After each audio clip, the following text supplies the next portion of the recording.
Can Paul George win the MVP award? Was it a mistake for the Grizzlies to have a meeting immediately after a bad loss? Does Anthony Davis have a profound effect on the game? The only question left is, say it with me, you in? Hey, sports fans! Coach Nick here, and welcome to the B-Ball Breakdown Podcast. Today, as always, I'm joined by Jared Weiss, who writes for The Athletic, covers a lot of the Celtics and also NBA stuff. And Jared, thank you for joining us today. It's always good to be here, regrettably, under duress. I know. I put a lot of pressure on everybody I interact with all day long. But this is what it is, man. To be on the B-Ball Breakdown Podcast, you got to be able to handle it, without getting punched MJ style and in the middle of a practice. So, speaking of which, I don't understand why this whole MJ Hall of Fame speech has triggered so many people for so long. It came up on Twitter yesterday. I don't think it was that bad of a speech. Do you? I think it was quintessential MJ, so I don't know why it's back in the on Twitter, which, I mean, stuff gets rehashed all the time, right? But MJ was pure MJ going out. I can't think of anything better than that from the GOAT.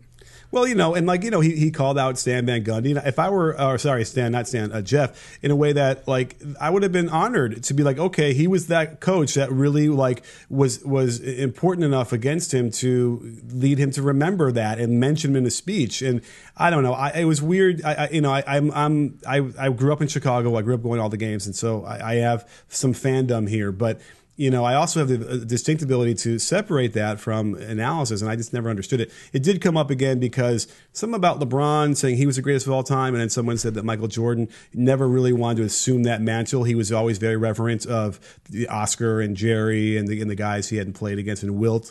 And I think he was. He had a really healthy respect for the game, and so I don't know if I ever felt that way. And then all of a sudden, Reggie Miller claims in some story on Kimmel that he called himself Black Jesus. And I asked everybody I know who was really into Michael and who was big, into his career, nobody knew what this was. I had to look it up and track it down on Google. So I don't know. Well, to be fair, maybe Reggie knows that and no one else does. I believe it. It's probably true. Anyway, right. He is MJ. And the context was he tried to talk trash in an exhibition game in the first half when Michael was, he wasn't going to take it that seriously as an exhibition, and then he ended up going for 40 on Reggie in the second half. And then, you're feeling pretty good about yourself. I guess maybe you might drop that quick. Oh yeah, once. Who cares? They're talking trash in a game. Yeah. I mean, you can't say that all the trash talk that's negative doesn't count, but then the positive stuff and self-aggrandizing stuff counts. That's ridiculous. I mean, this whole thing with LeBron in the GOAT thing, it's another story that again is being completely overblown because it's LeBron. I mean, I disagree with LeBron.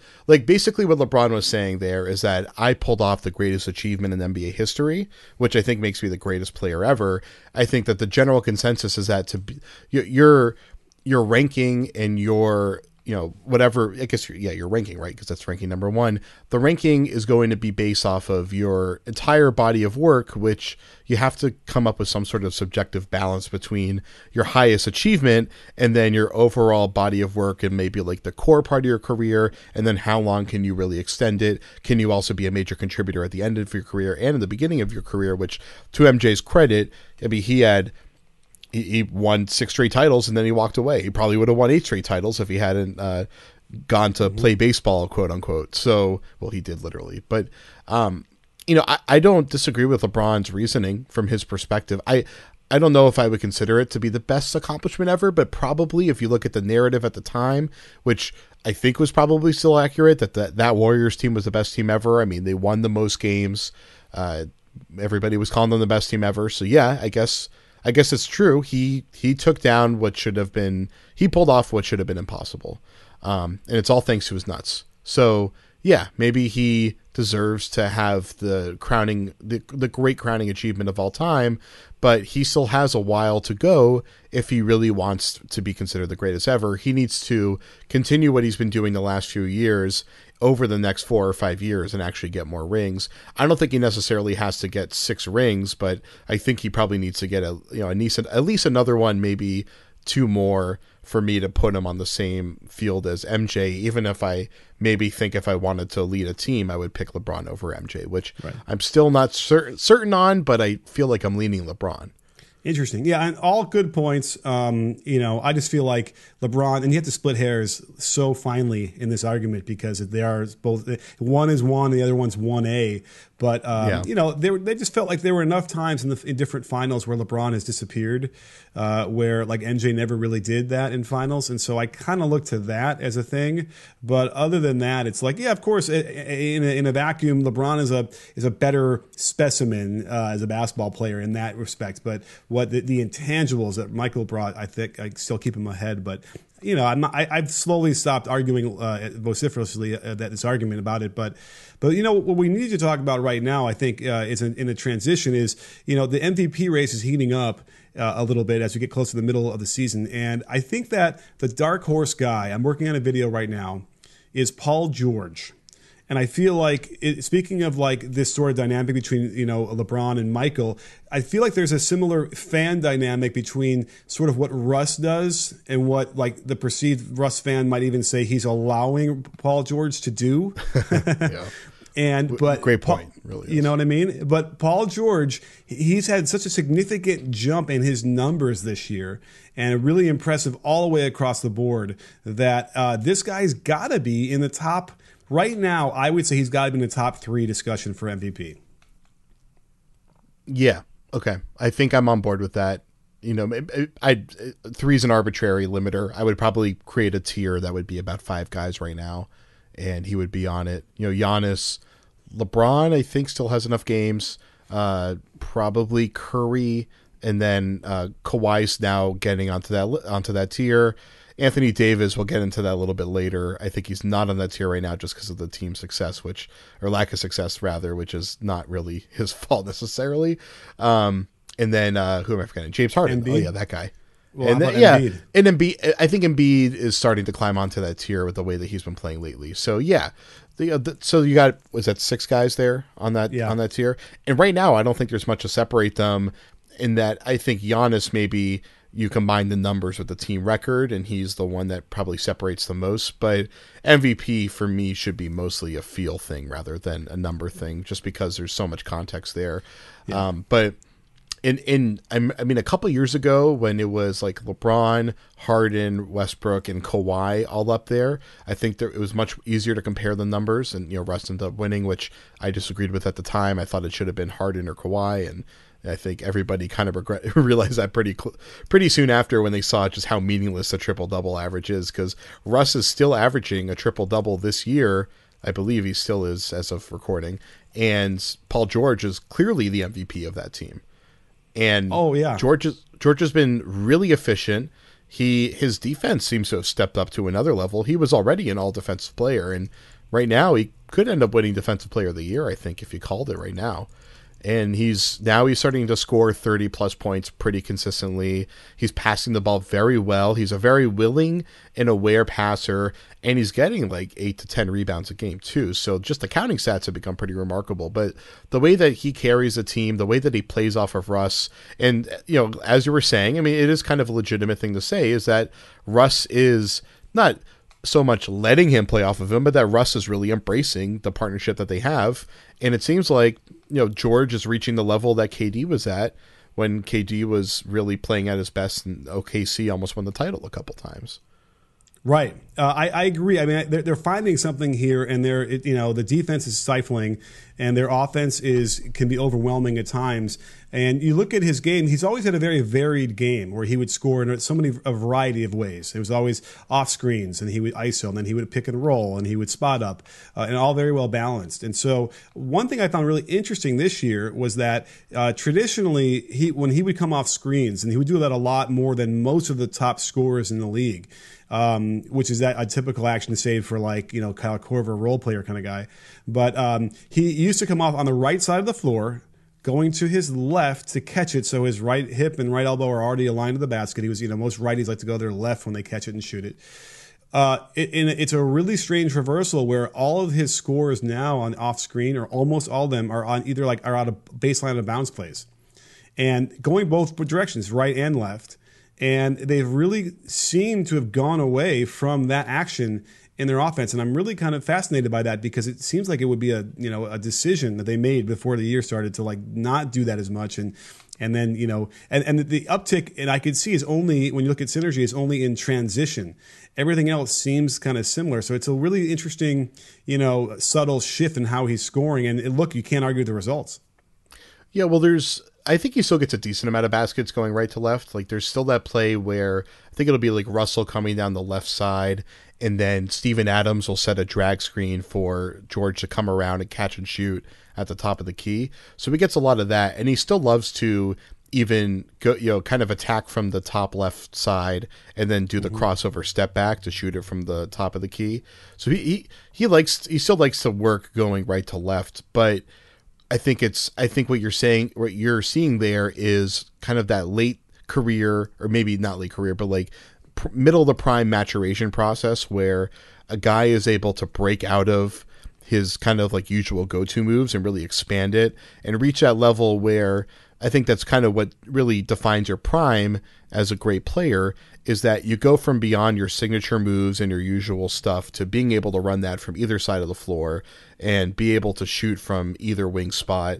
And I mean, he always could kind of do it, but there was a lot of predictability to the way that he would attack in the past, but it was just that his like crossover step back move is so unbelievably good that nobody could really stop it. So he's definitely turned the corner there.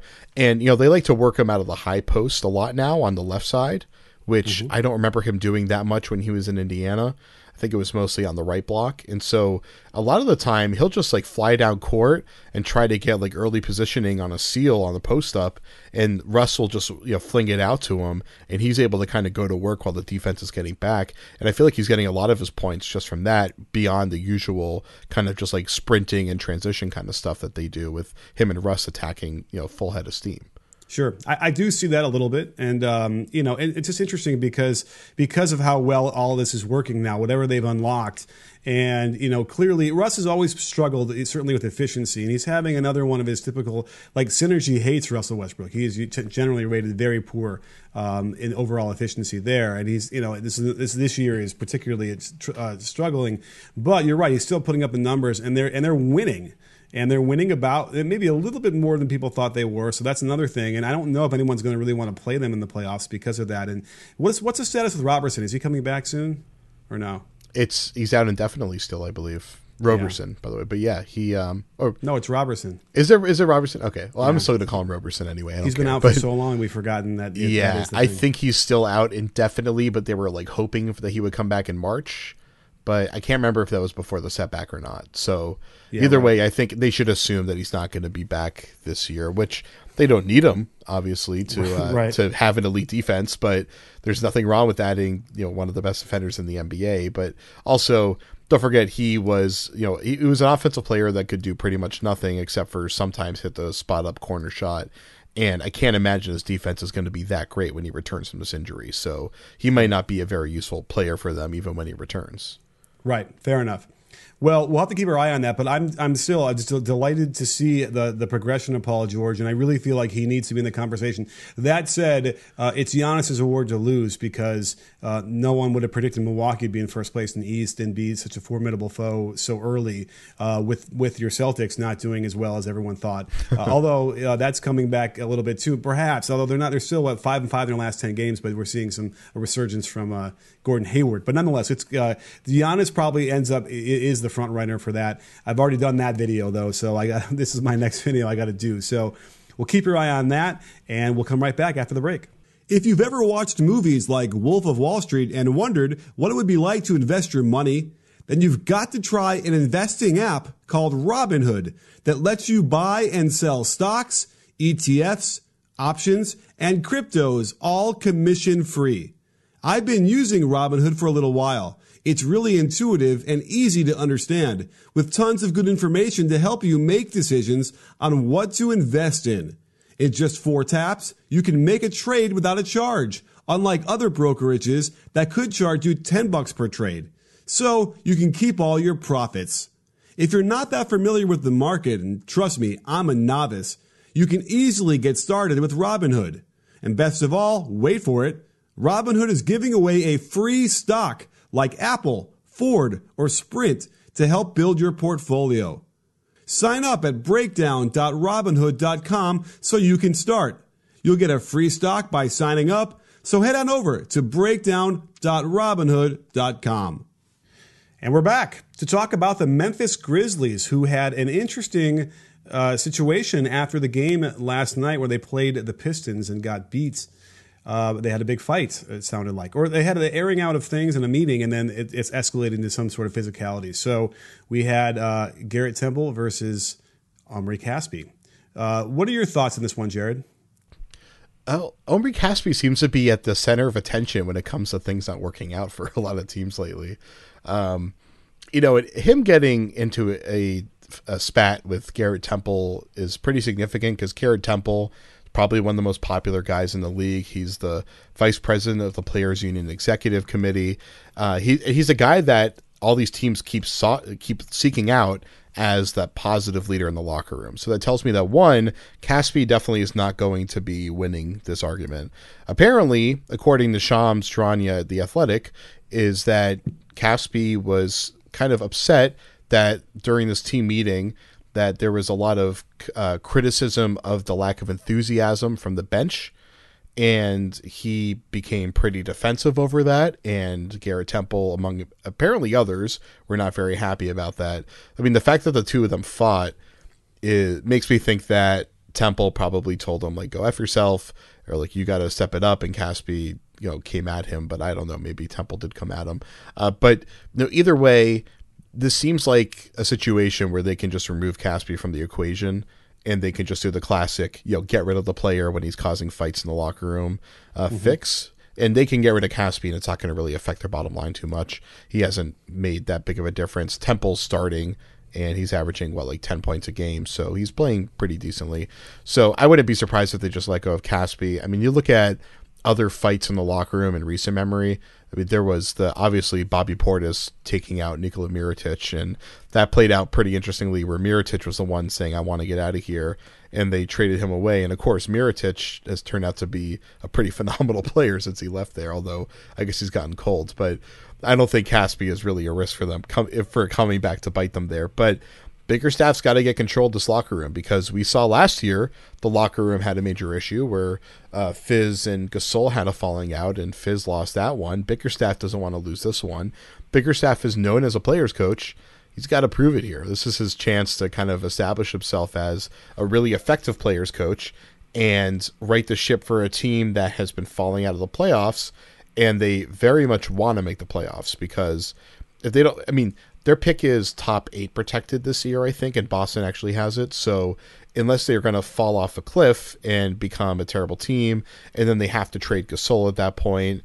I know Mike Conley's been mentioned as a potential trading block guy. One, they're not going to get a player better than Mike Conley out there. Mike Conley is one of the best players in the league. And two, his contract makes him pretty much untradeable. I can't really think of a team out there that wants to pick up a point guard at his age that's getting paid that much, even if he is a really, really good player. Let's not get crazy here. He's not I don't think he's one of the best players in the league anymore, right? He's often injured, and he really, he's injured last night, and he hurt his shoulder, and he couldn't perform. He didn't score for the first time in years.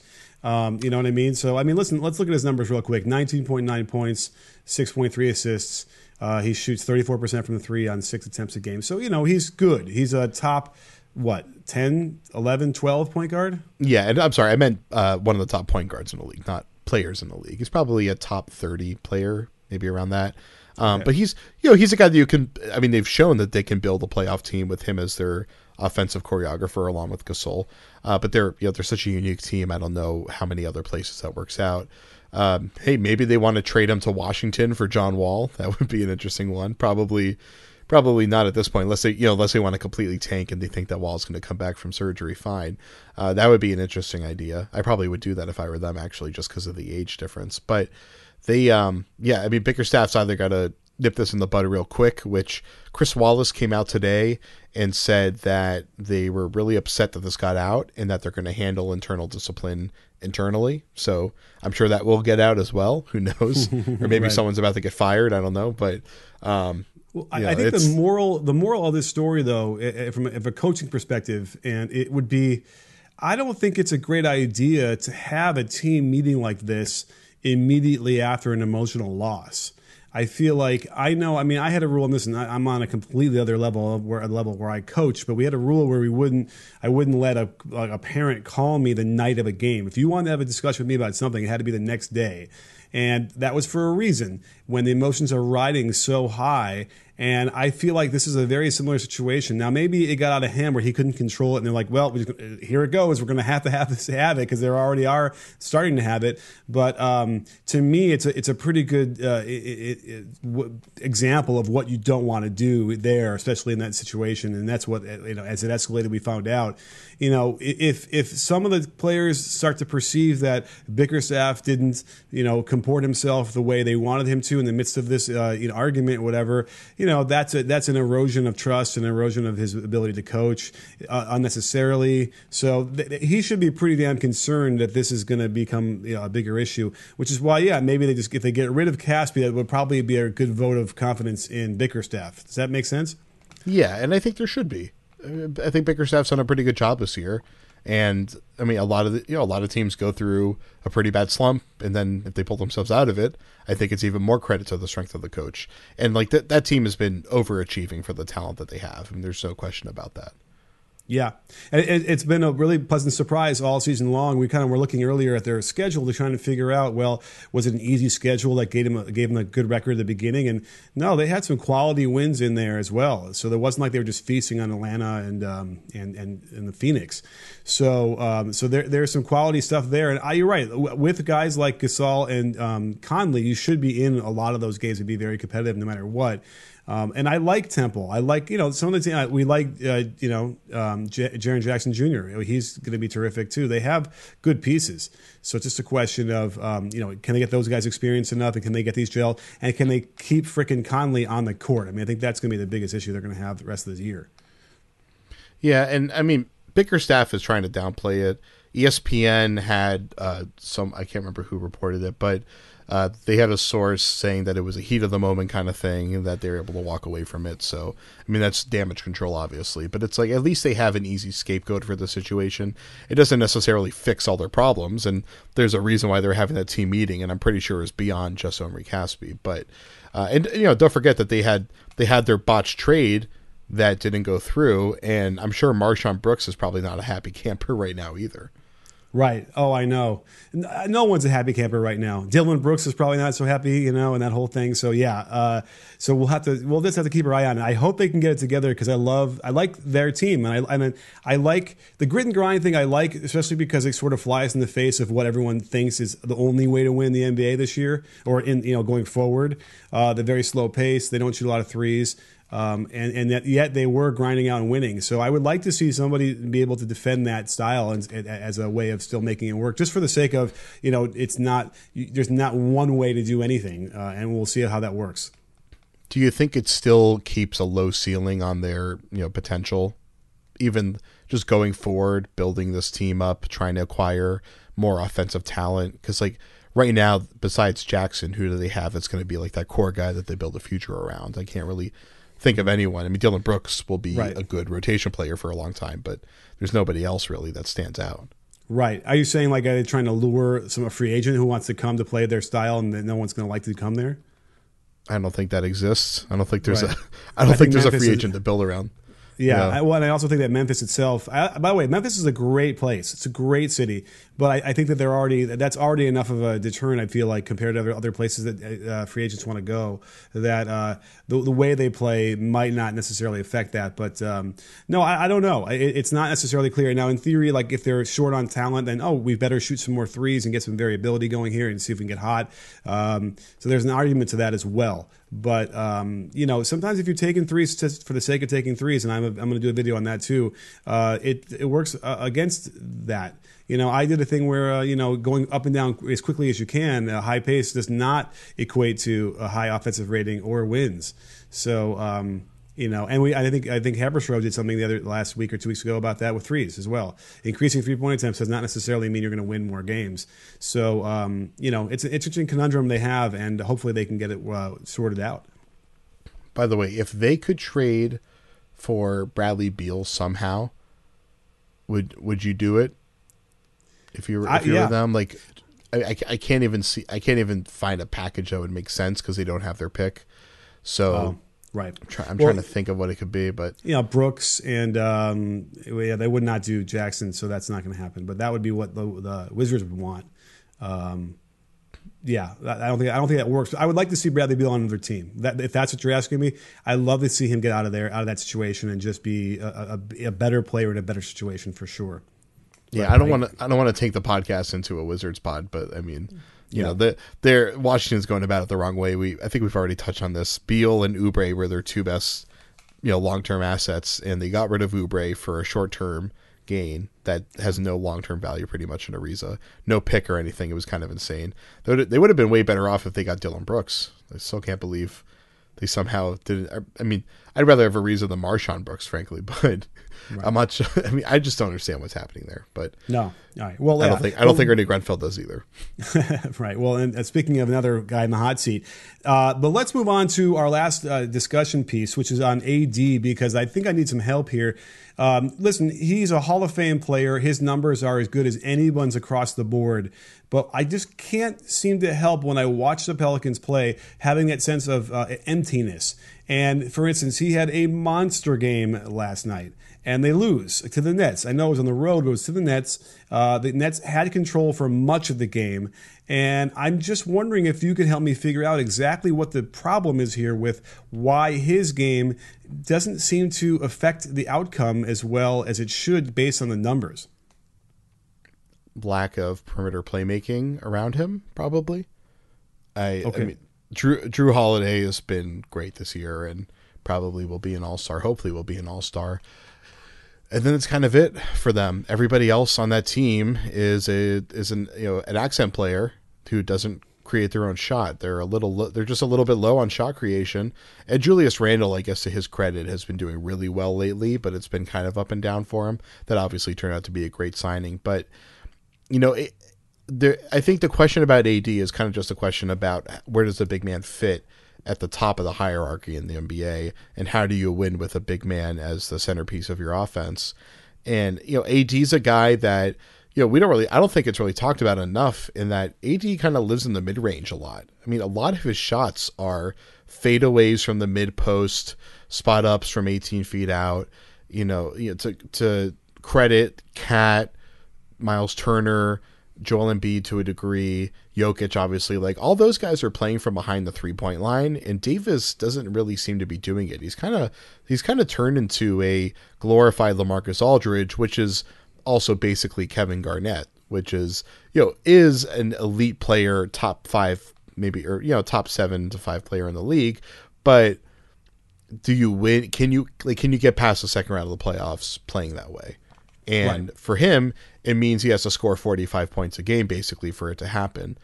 And I mean, he makes life difficult for himself. And with his stature, it tends to be easier than usual. But I think there's so many other elite offensive players and even elite two-way players that can pull off most of what he pulls off, but they can do it in a more efficient manner that works better for the offense, because so many of his baskets are basically isolation, whether it's a post up or it's a spot up play. It's mostly the offense watching him work, and he doesn't really play make from the perimeter. So it's either him diving in a pick and roll, him scoring in transition, which he gets a ton of, and he's amazing at doing it. But this is kind of the same issue we were talking about with Ben Simmons, although it's not nearly at that degree. It's just, nowadays in the NBA, it's really hard to consistently win against great switching defenses if your best scorer can't play make from the outside. Right. It's interesting because here's the other thing. I kind of don't think it's the offense. They're third in offensive rating right now, but they're 26th on defense. Mm-hmm. And what that might be the biggest issue, because maybe, I know we're talking about a guy who's traditionally more of a post player and not a perimeter guy like KD and those guys. But, listen, like how much he can't score. I mean, he's almost 30 a game. He's 14 rebounds. But perhaps what is also leading me to feel empty is the defensive side, where he isn't making plays. Now, he's getting a ton of blocks. Let's see here. The last I checked here, he was getting, almost, 2.5 blocks a game, 2.6. But a lot of times, there's guys who get blocked shots who aren't that effective defending the rim. And we gotta dive into some more numbers here, but there's something about that too, where clearly, and maybe that's where you ultimately feel his dominance because he is so long, because he is so fast. You should feel it more. And aside from the occasional block that he does get, there are times when, the guys are laying it up on him and over him and around him. And that might ultimately be the issue here that will probably also doom Alvin Gentry. Yeah, I mean, part of it is like as a team, they don't force like any turnovers. I think they're 26th in turnover percentage allowed. Mm-hmm. So the only teams that okay, so it's Philly, Portland are the two good, decent defenses that are down in that area, and then Milwaukee doesn't really force that many turnovers, but they also don't let anyone ever get to the free throw line, so they're able to mitigate it that way. But I think New Orleans is defensive. Just they get picked apart pretty easily. Their communication isn't that great, which is ironic because they have two of the best defenders in the league in Drew Holiday and Anthony Davis. Right. Although I guess we have to reconsider considering how poor their defense is overall. I think it's probably just that it's Gentry's teams have never really been good defensively. They have Darren Erman, I believe, on staff there, who's always been a really good defensive coach. I know him from back when he was in Boston a long time ago. But I mean, they have the staff in place. They have the head of the snake and the center behind him are both elite defenders there. So it doesn't really make clear sense why they don't defend well, especially because they also have Etuan Moore out there a lot of the time, who I've always felt is a really good wing defender. Yeah. So there's maybe no clear answer. Probably a lot of it is simply just that they suck at help side defense. Their communication probably isn't that great. I mean, the last game I watched from them, I just saw AD was kind of getting pulled out of the paint a lot of the time and getting a little bit lost, and they were able to get around him. So, I mean, AD I think is an unbelievable defender on the ball, and when he has the ball that has the play in front of him, there's nothing you can do. But his awareness probably isn't as good as some of the other elite defenders. Right, and maybe even his intensity. He glides around out there in a very smooth way, but it's like sometimes you need to have more force with the way you move and the way you are able to hold position. And so it's a real issue there. And if they can't fix that, especially because of the personnel, you're right. Drew Holiday is a very good defender. Anthony Davis should be a terrific defender. Etuan Moore. I mean, they have these guys who are good defenders, and the other role players. Certainly it's not lack of effort on their end when they're out there trying to stop guys. So that is a problem. That reflects, unfortunately. Oh, by the way, Elfrid Payton is another good defender. Generally, he certainly is a guy who is an energy. Randall's had a lot of defensive lapses over the years, and I think it's funny because Randall's the kind of guy that if you go and you watch him one game, you might think he's like an elite two-way player, but then all the time people are complaining about how bad his defense is. So right. I think there's a lot that I'm not seeing because I don't watch every game. But one thing that I've noticed with Davis that I think is a little bit that sticks out more compared to other elite defenders is that he doesn't get low in the stance nearly as much as he should. Especially when he's defending kind of on the weak side, even when he's in the paint. He has kind of a high center of gravity.